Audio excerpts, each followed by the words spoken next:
Of course, you've heard of Game Science's newest release, Black Myth Wukong. I mean, it's just massive. But do you know what's going on behind the scenes? Do you know the mysteries of the elusive Game Science? Isn't it strange that the company who's only made mobile games just so happens to stumble across a fortune too good to be true, making a profit on its first day and 10 million copies sold by the third day, and only being available on PC and PlayStation? It almost seems as if all of this, again, is too good to be true. Well, buckle up my dear Homo sapien, because this is an adventure you don't want to miss out on. The dark secrets and mysteries behind Black Myth Wukong. What's actually going on? Game Science set out to reimagine the legend of the Journey to the West, and they did this by creating a masterpiece of game. Why, you may be asking, is this game so good? Well, I'm glad you asked. From a glance, and what we all thought when watching the early trailers for the game, you might be tempted to consider it a Soulsborne or Souls-like. While you wouldn't be wrong, you would also be missing a ton of the fun, uniqueness, and imagination that takes this game to the next level. First of all, Soulsborne put a focus, like a huge focus, in the perfect timing. Because if you don't successfully parry or dodge that attack in time, you're gonna pay. A lot, because these games punish you severely if you don't pull it off. Black Myth Wukong takes this too, but it's more than just that. Stay with me here because I'm about to open your eyes to true glory. Black Myth pulls from Soulsborne with a high stakes battle, but also adds to it by giving more moves and abilities to bosses, as if they weren't hard enough, and giving you more options when it comes to combat too. You still need to dodge and roll around, but you have different moves, different fighting styles, spells, abilities, and so many more. Super simply put, you have so much more freedom when it comes to fighting in this game. The stances are really fun. As you level up in the game, you'll be unlocking 2 more fighting styles or stances on top of the default one you start out with. You can mix these 3 mid-combat to create a playstyle unique to you. Guys, don't, what do the kids say? Don't sleep on this, guys. Black Myth Wukong has perfected combat, but what if I was so brave as to say, my dear Homo sapien, it doesn't end there. When Black Myth Wukong was first being teased, a lot of people thought it would be very similar to Elden Ring. While I can definitely see the resemblance, I thought the same thing. I don't think it'll be 100% spot on unless we also brought in God of War. Both of these games not only succeed in creating legends, but had some of the most memorable and simply stunning map and level designs like ever created, just ever. Pushing open the doors to Lingrave for the first time, going up the huge elevator thing, I forget the name, and seeing the world serpent. I could spend all day talking about this, guys. These games know how to create a world that you'll never forget and just you want the world. Black Myth Wukong nails this. Dozens of unique biomes and settings, you're always wanting to see what's next. And again, the fact that the story, which I'll get into in a second, follows the journey of the West, gives it a ton of freedom and a lot to work with, and Game Science takes full advantage of this. The intro alone has got to be one of the coolest and hardest in video game history. Right after the events of Journey to the West, Sun Wukong rejects the life of the Celestial Court after ascending to Buddhahood for his own peaceful, lonely mountain. Well, that is until the Celestial Court, angered that Sun Wukong wouldn't follow their rules and live with them, sends an army to his doorstep, an army led by Erlang Shen. The goal of this was to force the monkey back into the Celestial Court. But Sun Wukong had something to say about this. And in one of the coolest openings to a game, they battle it out. But right before Sun Wukong is defeated, he splits his power into 6 relics and scatters them across China. You play as a destined one, years later, a simple monkey with an adventure of a lifetime ahead. Yes, I said it. Yes, I said it. An adventure ahead of him as he tries to collect all 6 relics and bring back Sun Wukong. An awesome premise to a game, but more than its coolness, it has so much potential, and Game Science nailed it by taking full advantage of it. We travel all across China in search for the Elden Ring. The relics. For relics. It truly is a beautiful journey, with the combat being out of this world, a phenomenal story, an unforgettable world, unique and memorable characters, perfect pacing. It looks as if Game Science has created the perfect game. Obviously, this company has to be amazing, right? Well, I've done some digging. Guys, I'm trying to build a community of people who want to play great games. That's you, I hope. A community driven by you. Like the video, share the video to the homies, you know what I'm talking about. Subscribe, and most importantly, comment it up. I'm excited to talk to you guys down there. You guys have been doing so well lately. I build videos off of what you think about them, and I don't know what you think about them unless you tell me what you think about them. So comment it up, guys. Let's go. So keep it coming, guys. Let's go. Let's talk about Game Science for a second. Who are they? Game Science is a Chinese developer located in China. Sounds simple enough, but who are these people really? They claim to be a consistently growing and learning group of people who think that China has lost the meaning of creating a video game. They believe that simply following what's popular or what's worked for other companies, especially Western European studios, isn't enough. That China needs to dig down and learn what it means to make a good game. Here's a quote from their website. "The truth is boundless, and every inch of progress is an inch of joy." So, why is it called game science? Because gaming, like any other industry, is a rigorous discipline with 99% diligence plus 1% inspiration, not a gambler's business that follows the trend and bets. They want to create a game that shows that's not up to chance or what's currently popular or trends, but there's a science behind making a game. And my dear Homo sapien, I spent the first part of this video showing you that they might have cracked the code. They may have done exactly that. Now, we continue to see a very interesting story play out when we look at their current list of games, which aren't many. Mainly Chinese mobile games, but then there's also The Art of War Red Tides and something called Hundreds Will Go. I've tried to find more information on this game, but it's just a dead end. Red Tides, on the other hand, is a late 2016 real-time strategy game throwing hundreds of players from around the world into one huge battle. It got a mostly positive rating on Steam, and from what I've read on some of the reviews, it seems like a pretty solid game. It was simple and effective, if not a little lacking on the graphics side, but hey, it was free to play with an in-game purchases and accessible on smartphones and PC. This game, if their goal as a company was the same back in the day, could have been a sort of test in a way. I'm trying to think this out with you guys. There isn't any data on the budget of the game, so it's hard to tell exactly what was going on. And guys, I cannot emphasize this enough. It's so hard to find information or data on anything other than Black Myth Wukong. That means that information on Game Science itself and all their other games. It's so hard to find. We're continuing to dig deeper and deeper, and you'll see that the situation gets only stranger and stranger. On November 20th of 2023 at 8 a.m., IGN released an article claiming that the global attention on Game Science with their first Black Myth trailer is forcing them to acknowledge instances of sexism within their culture. Now, I find it very interesting that every other article besides IGN's on this topic only says that IGN says this. No one ever mentions what actually happened besides IGN. For example, The Gamer published an article titled "Black Myth Wukong Developer Accused of Sexist Unprofessional Work Culture." In that article, they only quote IGN.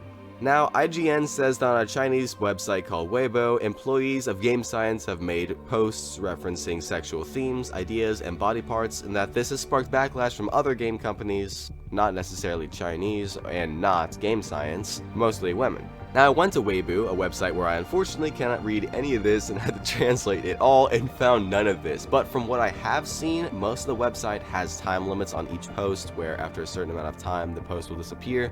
I'm absolutely willing to say that all the posts have vanished or have been taken down since then.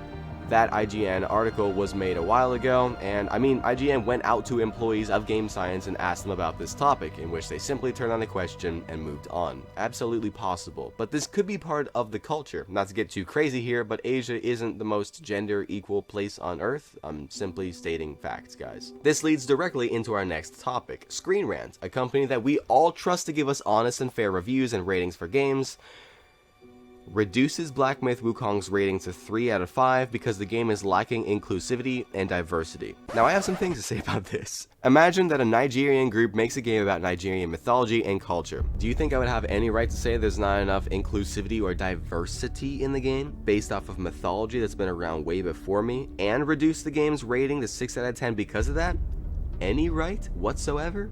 What right does Screen Rant have affecting the game's rating because there isn't enough inclusivity and diversity in a game that follows the events of a legend created 432 years ago? Not only has it been around for much longer than anybody on the Screen Rant team, but this story has been influencing Eastern culture for hundreds of years. Screen Rant, you for real? Now, these 2 points might be strange, but it's nothing like what's up next. So far, the game looks and plays amazingly. The company seems to be dead set on finding and bringing the science behind making games back to China. Western game journalists seem to throw a lot at Game Science for either being, quote, a studio plagued by claims of sexism, or not being inclusive or diverse enough. While I'm not saying that the sexism claims are false, I've had a hard time finding any data that makes any sense, or anything other than Game Science is being sexist, or IGN said this.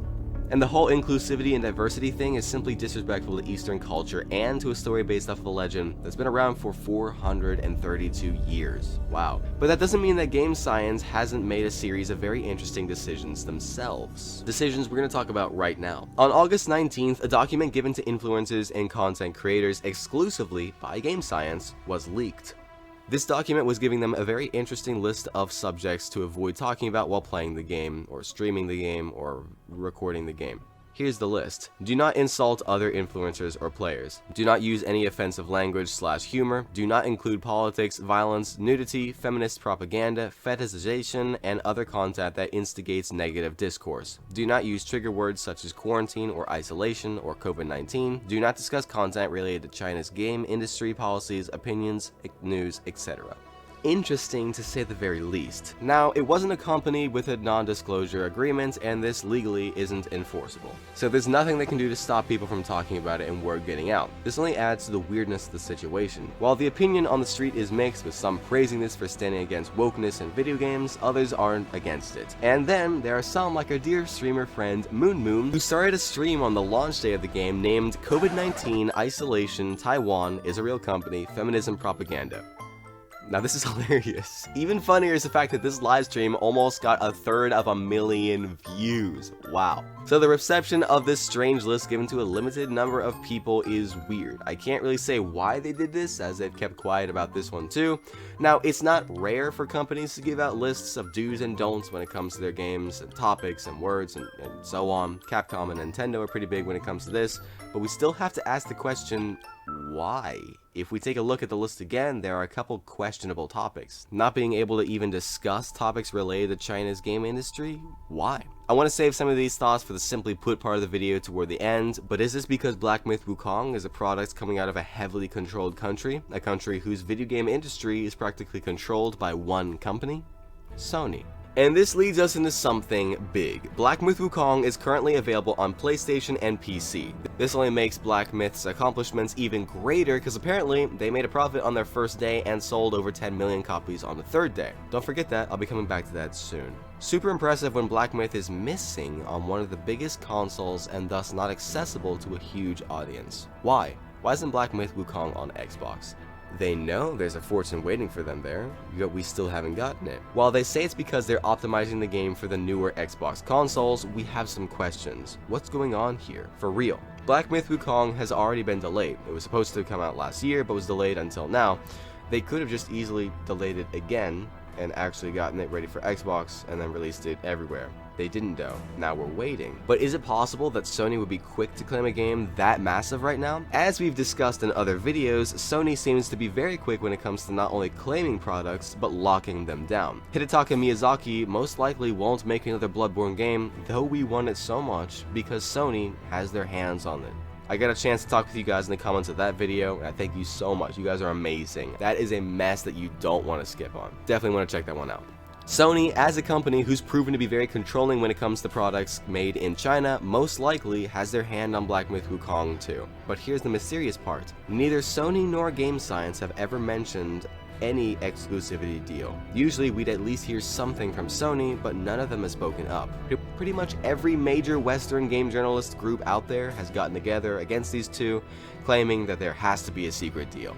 Something shady is happening. Now, I am open to the possibility that it is a marketing strategy. They release it on 2 of the 3 major platforms, and then when it, quiets down a bit, they put it on Xbox and it all blows up again. It's an idea, but even in this scenario, why didn't Sony claim the game? They've proven to be quick to sign deals, make contracts, and ultimately take games that they want or know will be successful. Hey, take it from Sony's CFO. Hiroki Totoki, who plans to, quote, aggressively invest more in PS exclusive games going forward. And that was back in 2021. Why didn't Sony make an exclusivity deal with Black Myth Wukong if they didn't?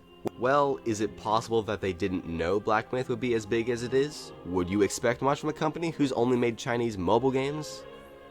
Black Myth Wukong's success is very mysterious. Maybe this was a shock to Sony as much as it was to us. Maybe. Even then, it doesn't solve why Black Myth is doing so well. Making a profit on its first day is huge. The game costed $70 million to make. This isn't just an accident, and there's more to it than finding the science behind making a game, because how did over 10 million people in its first 3 days know that it was going to be a good game and buy it? Cyberpunk 2077 only got 13 million after 10 days. Is it possible they've rounded their numbers to exaggerate their success? The story behind Wukong Coffee, a Chinese coffee chain, proves that this is possible. It's a bit far-fetched, I get it, but let's keep working. Is it possible that there are secret deals behind the scenes to boost the products of a company whose sole purpose is to bring the science behind making games back to China? Also considering the fact that the gaming industry is one of the fastest growing in the world? For example, the CCP has been known to boost and promote Chinese culture and technology through the world. That's kind of their thing. For an example of that, Tencent Games, a Chinese company, featured additional Chinese culture, contemporary styles, and Chinese stories, even different game modes, in their game Honor of Kings. This aligned with the Chinese Communist Party's goal of spreading and promoting Chinese culture and influence to the world. The CCP went on to buy golden shares in Tencent and thus allowed them to make major decisions with the company. Why is that not one word? Thus controlling, or at least the very least, having a say in what they publish into the world. And, in a huge plot twist, should I mention that Game Science was founded by 7 ex-Tencent Games employees? And just a quick note, the CCP most certainly has the power and authority to do so in that country. Things are starting to come together. So, it's possible that Sony has already gotten their hands on Black Myth Wukong, and that we won't be getting it on Xbox. That they knew the game, which is made by a group with only mobile games and some random real-time strategy game behind them, would be this successful. Maybe because they weren't the only ones working with this game to make it big and spread the Chinese culture across the globe. Well, what better way to do that than to make a game that has the potential to be one of the biggest in the world, all based off of one of the greatest Chinese stories ever told. It's also possible that optimizing Black Myth Wukong for Xbox was taking forever anyways, and that the game couldn't wait anymore. Or possibly it's a marketing trick. These would explain why neither Sony nor Game Science have ever mentioned any exclusivity deal. If this is false, they're gonna have to explain several lies they've told us about simply taking longer to optimize the game for Xbox. This possibility is interesting because it leaves a couple of questions when we consider how Black Myth is as successful as it is. All very interesting. Simply put, for a game company who's only made mobile games and a small real-time strategy game, they had a goal: to crack the code of making a good game and bring back the Chinese gaming industry in a huge way. And they may have succeeded. Black Myth Wukong is flying off the shelves, and when we take a look into why, we see a pretty good game, just all around really well done. But that hasn't stopped Western game journalists from saying that the game isn't as inclusive or diverse enough, and that the company is ridden with sexism. Nevertheless, that doesn't mean that the Game Science hasn't made a few strange moves on its own. With a secret list being given to a selected group of influencers and content creators, we still don't know exactly who got it, laying out several words and topics to stay away from while playing the game, some of which raise an eyebrow. Not the end of the story though, but a possible exclusivity deal signed behind Sony and Game Science's back. If it's true and there really is a secret deal, then it has the potential to be a lie so big as to affect both companies forever. If it's false, however, and they really are just slow with optimizing Black Myth Wukong for Xbox, then there is no lie and we all walk away happy. But none of these truly answer why a Chinese mobile game company has not only struck gold, but made over $70 million in less than 24 hours, over 10 million copies in less than 72 hours, set new records for Steam, and has accomplished something historical. If Sony has deals behind the scenes with this game, then it's absolutely possible that they're working hard to push this game. That's simply part of an exclusivity deal. They'll make sure your game does well. Is it also possible that CCP, whose goal is to spread influence and culture of China to the world, is working hard to push this game? A game made by, lest we forget, a company whose sole purpose is to discover the science behind making a game and bring it back to China? A game based off of one of the most legendary stories ever to come out of China?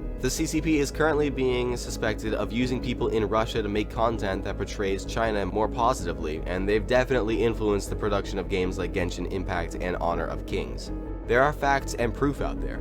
Something strange is going on. Nevertheless, on the outside, we see a game that's beaten impossible odds and set new records. Well, what do you think? I won't lie to you guys, I spent way too long trying to figure out just what to make a video off of. There are way too many questions out there, and in some cases, we're still looking for answers. I hope I've answered a few. But what do you guys think about this situation? Have you ever played it? What do you think about Game Science? And guys, again, the videos I make are based off of what you guys think.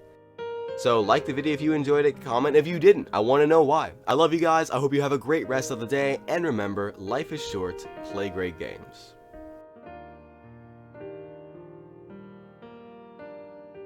What's the first thing that comes to your mind when I say Mario? Okay, what about Halo? Very nice. What about play great games. Yeah, Yaojay is Naya, spasibo. What about Bloodborne? Yeah. Wait, I know too much. Turn it off. Soulsborne. If there's anything that keeps the average Homo sapien awake at night, it's gotta be bills, school, and Soulsborne. They're challenging, but in a good way. In a way that leaves us better gamers, better people in the end. If maybe a little scarred along the way, but hey. Bloodborne and Dark Souls are the standard for Soulsborne games. Bloodborne specifically has sold about 8 million copies since its release in 2015, so it might surprise you to know that roughly 9 years later, and we